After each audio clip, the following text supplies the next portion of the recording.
DSSP JEE 4 नवंबर 2020 evening shift का paper है और हम प्रीवियस ईयर लगाएंगे DSSP के प्रीवियस ईयर सारे, क्योंकि जल्दी एग्ज़ाम आने वाला है। 28 और 29 को एग्ज़ाम है, 28 और 29 जुलाई को, जून को एग्ज़ाम है ये। चलिए तो स्टार्ट करते हैं। पहला question, the density of steel ranges between, तो ये होती है 7850 kg पर सेंटीमीटर पर मीटर क्यूब। तो इसका पहले का जो राइट आंसर हो जाएगा वो हो जाएगा डी, फर्स्ट का डी। ठीक है। क्वेश्चन नंबर 2, क्वेश्चन नंबर 2 जो है, which of the following is not use as an additive in the manufacturing of brick, मतलब ब्रिक में मैन्युफैक्चर करते हुए क्या चीज़ का इस्तेमाल नहीं करते हैं। बेसाल्ट, सैंड डस्ट का करते हैं, सैंडिलोम का करते हैं, राइसस का भी करते हैं, पर जो पहला ऑप्शन है सॉ डस्ट, इसका हम यूज़ नहीं करते हैं, क्योंकि सॉ डस्ट क्या होता है, बारूदा जो होता है उसका, लकड़ी का। ठीक है। Question number 3, specific surface area metre cube per KG of ordinary Portland cement is not less than, ये तो पता होगा 2250 होता है। ठीक है। 225 इसका राइट आंसर होगा, 3 का A is the right answer. Question number 4, tick लगाते रहेंगे। चलो, question number 4, which one of the following is not related to hardening of lime, मतलब नॉट रिलेटेबल है हार्डनिंग ऑफ लाइम के लिए, तो वो होगा amino sulphide hardening. D is the right answer. तो अब चलते हैं क्वेश्चन नंबर 4 पर। विच क्वेश्चन नंबर 5 पर, sodium absorption ratio of high sodium water lies between, ये तो गुप्ता एंड गुप्ता का क्वेश्चन रिपीटेड है इरीगेशन का, तो इसका हो जाएगा हाई का। हाई सोडियम का पूछा, वेरी हाई का होता तो मोर देन 26 हो जाता, तो इसका जो आंसर होगा वो होगा 5 का D. D is the right answer. Question number 6, specific gravity of silica fume, इसका राइट आंसर हो जाएगा सी 2। Question number 7, what should be the water also, ये क्वेश्चन कंप्लीट नहीं है तो इसको नहीं देखते। Question number 8, the finest models of medium sand ranges between, तो मीडियम सैंड की जो रेंजेस होती है वो होती है 2.6 से लेकर 2.9। B is the right answer. Question number 9, knot एक टाइप का डिफेक्ट होता है ना वुड में, तो reduce the tensile strength of the wood across the grain, tangential to the grain, along the grain या हॉरिजॉन्टल टू द ग्रेन। ये जो होता है अक्रॉस होता है, अक्रॉस। ठीक है, अक्रॉस द ग्रेन मतलब आर पार, जैसा रिवर को हम पार करते हैं अक्रॉस बोलते हैं, इसलिए एक जगह से दूसरी जगह जाते हैं अक्रॉस, किसी चीज़ को पार करते हैं, तो इसलिए अलोंग का मतलब एक उसी के पैरेलल या उसी के साथ, तो अक्रॉस द ग्रेन। ठीक है।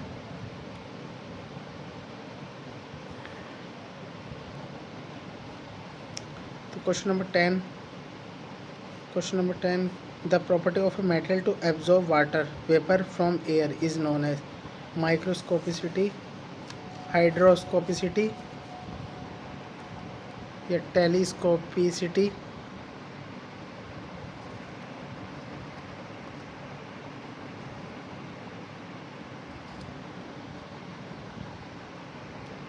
इसको बोलेंगे हम हाइड्रोस्कोपिसिटी। अगला क्वेश्चन है 11वां, if barley require 7.5 centimetre of water after every 30 days and the base period for barley is 120 days, then find the value of delta for barley. इस तरह के क्वेश्चन क्या होते हैं ना, वैसे डेल्टा का जो फॉर्मूला होता है, वो होता है 8.64 मीटर में अगर दे रखा हो तो, इंटू बेस पीरियड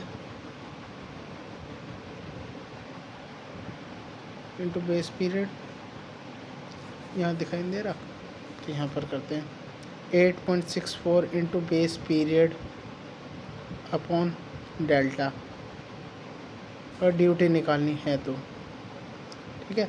पर अगर इंटरवल में दे दी कि इंटरवल इतने इतने इंटरवल पे हम निकाल रहे हैं, तब क्या करते हैं हम डेल्टा निकालने के लिए बेस पीरियड तो वही रखते हैं, जो ये डेप्थ ये जो होता है ये डेप्थ ऑफ रूट जोन भी गिवन होती है। फिर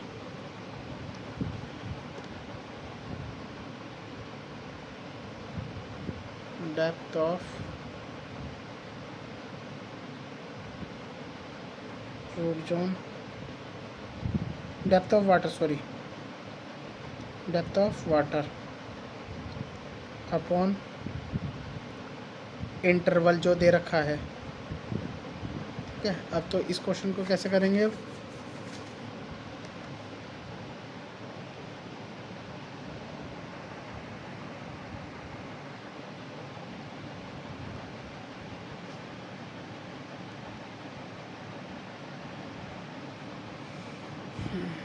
बेस पीरियड इन्होंने क्या दे रखा था 7.5 सेंटीमीटर, तो इन्होंने दे रखी डेप्थ। ठीक है, एवरी 30 डेज पर, मतलब इंटरवल दे रखा है इन्होंने 30 डेज, बेस पीरियड दे रखा है इन्होंने 120 डेज, डेल्टा निकालना है। तो क्या बेस पीरियड 120, डेप्थ कितनी दे दी 7.5 अपॉन इंटरवल कितना दे दिया इन्होंने 30। ये हो जाएगा इसका सॉल्यूशन।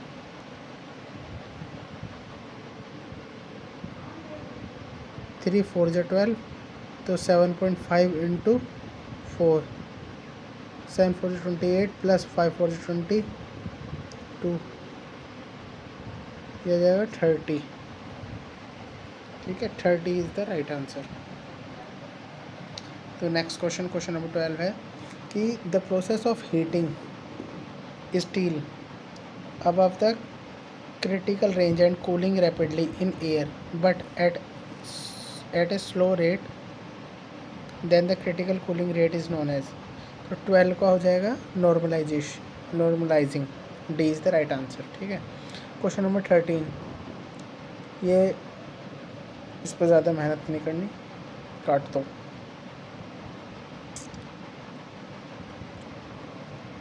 थर्टीन का वैसे आंसर अगर देखना हो तो बी है। Question number 14, which one of the following type of concrete is not based on cementing material. Cementing material कौन सी नहीं होती है? तो ये सीसी तो है ही, लाइम भी है और जिप्सम भी इन्होंने दे रखा है। इसका राइट आंसर जो होगा वो होगा प्रीकास्ट कंक्रीट, 14 का C. Question number 15, which one of the following not use for lining of irrigation. Wooden plank lining कभी सुनी है? तो यही नहीं है। Question number 16, what is the delta of for a crop when the duty 864 hectare per cubic on the field and the base period of the same crop is 140। इस question को करते हैं।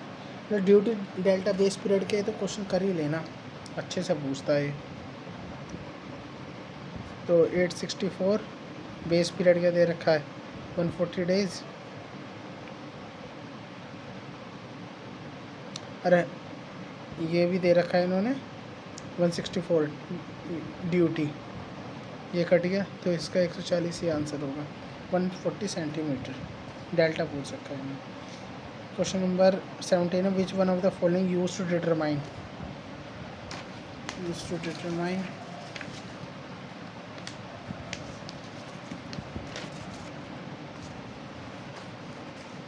The hardness of the material. Hardness of material के लिए हम निकालते हैं Mohan's scale से। ठीक है, तो 17 का राइट आंसर हो जाएगा B is the right answer.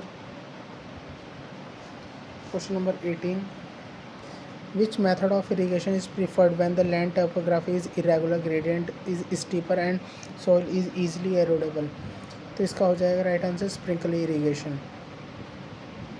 Question number 19, if the wheat required about 10 centimeter depth of the water at an average interval of about 10 days and the crop period for wheat is 130 days, then the delta for wheat is। ये ध्यान रखा करो कि इसमें जो answer होगा ना interval वाले में, वो लगभग उसी क्वेश्चन में छुपा हुआ होगा। तो वही पिछली बार की तरह दे दिया इसने क्वेश्चन। तो अगर करना है तो दोबारा से कर देते हैं फिर से। 130 डेज, डेप्थ 10 हो गई और 10 ही इंटरवल है। आंसर जो होगा 130 आ जाएगा इसका। ठीक है।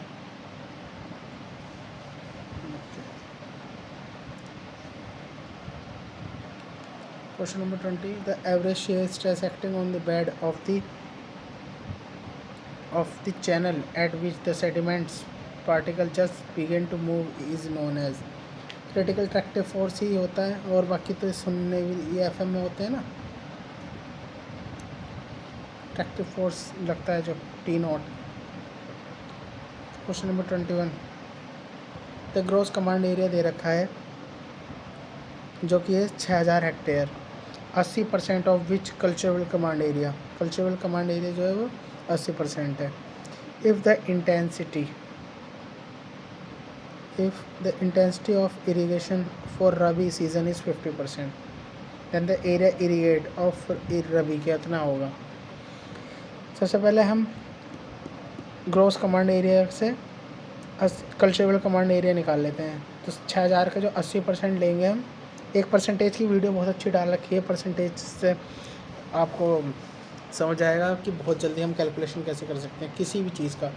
अब देखो जैसे कि 6000 का हमें 80% 10% निकालना हो तो कितना हो जाएगा 600। सीधा एक जीरो हटा दो, सीधा 600 हो जाएगा। अगर 6000 का हमें 1% निकालना हो तो 2 जीरो हटा दो, 60 हो जाएगा। ठीक है। अब जैसे कि यहाँ पे हमें 6000 का 80% निकालना था, तो मतलब ये 10% से ज़्यादा है ना, तो एक जीरो हटानी पड़ेगी हमें। तो सीधी ये हटा दिया हमने और इसको भी हटा दो। 8 6 48, ये 2 जीरो यहाँ से आ गए। ठीक है। 48 से और भी अच्छी ट्रिक बता रखी है मैंने सभी की, 5 की, 10 की, और 20 की, 1 की, 9 और 11 की भी इजी कैलकुलेशन हो जाएगी। ये वैसे भी काम आएगा उसमें, DSSS भी और RR भी, JEE में भी। तो आगे बढ़ते हैं। तो हमने यहाँ से निकाल लिया कल्चरल कमांड एरिया जो कि होता है 48,000। ठीक है। और इसी का इसने कहा है कि 50% इंटेंसिटी ऑफ इरीगेशन है, तो 50% और निकाल लेंगे, मतलब 1/2 कर देंगे। 50% आधा होता है, तो ये हो जाएगा 2400 hectare is the right answer. Question number 22 करने बैठोगे वहाँ पर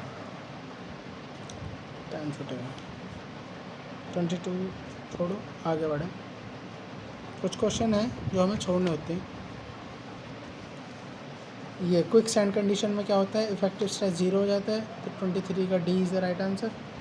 question number 24, 1 radius of curve is equal to, ये हो जाएगा 5729.5 feet. Question number 25, alcohol method किसके लिए इस्तेमाल करते हैं, वाटर कंटेंट के लिए। प्लास्टिसिटी इंडेक्स का formula, liquid limit minus plastic limit. A is the right answer. Question number 27, which one of the following is not a factor that affect the compaction, compaction को affect नहीं करता है, texture of soil नहीं करती है। ठीक है। Question number 28, which one of the following incorrect correction to be applied while determining the difference in elevation between 2 points when the observation are from only 1 point। तो correction for sag 1 point है ना, तो 1 point के लिए तो सैग कैसे आ जाएगा फिर, तो 28 का जो हो जाएगा B। Question number 29, what is the permissible velocity for boulder lining canal. ये अच्छे तरह क्वेश्चन है, 2 आ रखे हैं इस टाइप के इरीगेशन के। तो बोल्डर जब होगा तो इसका जो हो जाएगा आंसर 1.5 मीटर पर सेकेंड। 29 का D is the right answer. तो question number 30, What is the capillary rise in soil with a void ratio of 0.5 and effective size of 0.01 mm? और with constant C 20 mm square which depends on grain and impurity of the material. इसका answer हो जाएगा 4 CD का square upon 1, 4 metre square, 4 metre हो जाएगा. तो question number 31, hygroscopic water is also called.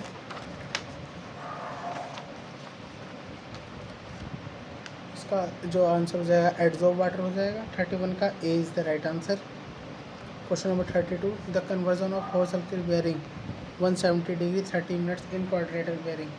तो ये तो हो जाएगा 180 माइनस, सोल्व कर देते हैं. चलो उसको 180 डिग्री में से हम 179 डिग्री 30 मिनट करते हैं तो 0. ये हो जाएगा हमारा क्या 90 कितना था 170 डिग्री 30 मिनट. तो हाँ ठीक है. 0 60 में से 3 गए 30 और ये 9 में से गए 0.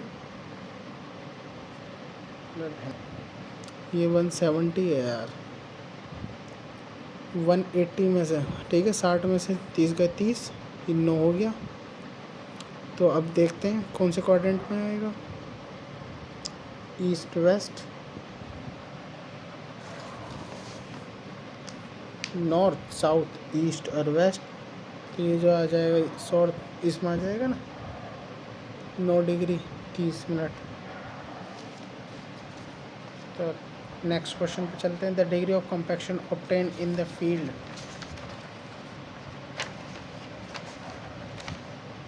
तो क्वेश्चन नंबर 30, क्वेश्चन नंबर 33 का P is the right answer. Relative compaction आता है. Question number 34, which of the following is a permanent adjustment of surveyor compass. Permanent adjustment क्या होता है इसका, उसको बोलते हैं एडजस्टमेंट ऑफ 4 लेवल्स. ठीक है. Question number 35, the ratio of the volume of water to the volume of voids. Degree of saturation. अगर एयर होता तब क्या होता,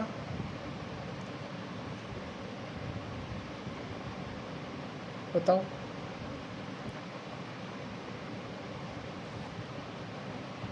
वी ए होता है ना, V A upon V V, ऐसे हो जाएगा ना. ठीक है. चलो अगला question.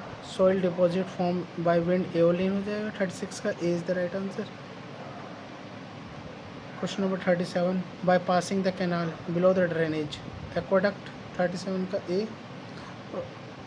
Below the, by passing the canal, below drainage कह रहा है. बिलो ड्रेनेज, नेचुरल ड्रेनेज के नीचे से ब्लॉक जा रही है तो सुपर पैसेज, सॉरी.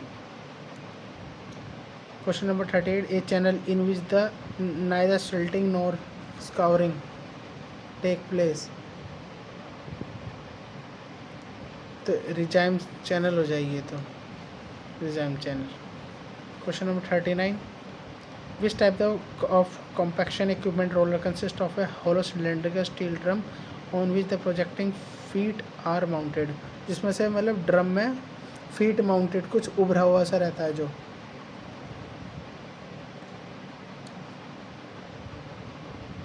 उसको क्या बोलेंगे, शीप फुट रोलर में तो होता है जो क्ले के लिए इस्तेमाल करते हैं.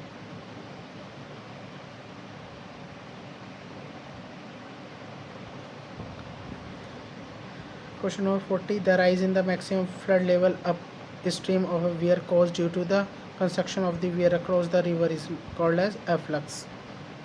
40 का ए. क्वेश्चन नंबर 41 का, which of the following when mix with the lime give black cement. उसको क्या बोलते हैं, राइस हस्क ऐश. बारूदा जो डाल देते हैं, rice husk. Question number 42, which one of these is not use to conduct test in order to determine these compressive strength. के लिए क्या नहीं लेते हैं. स्फेयर नहीं लेते हैं, क्यूब, सिलेंडर, प्रिज्म लेते हैं। क्वेश्चन नंबर 43, एक curve of varying radius introduce between the straight and circular curve is called as. बहुत फेमस क्वेश्चन है। Transition curve, varying radius infinity तक जाती है ना। Question number 44, which one of the following method is not use to test the degree of fineness of cement. अच्छा question है, इसका answer बताओ क्या हो सकता है। सीव तो पक्का लग रहा होगा, और एयर परमेबिलिटी है। वैगनर टर्बिडिटी से कंफ्यूज हो रहे होगे, ये टर्बिडिटी के लिए तो नहीं इस्तेमाल करते, पर इसका जो right answer tension meter method है। 44 का A is the right answer. Question number 45, the length of the vertical curve is obtain by. Length of the vertical curve कैसे निकालते हैं? Obtain by total change of the grade divided by rate of change of grade. ठीक है, B is the right answer. Question number 46, rolling principle of a plane or geodetic surface work from whole to part. 46 का सी,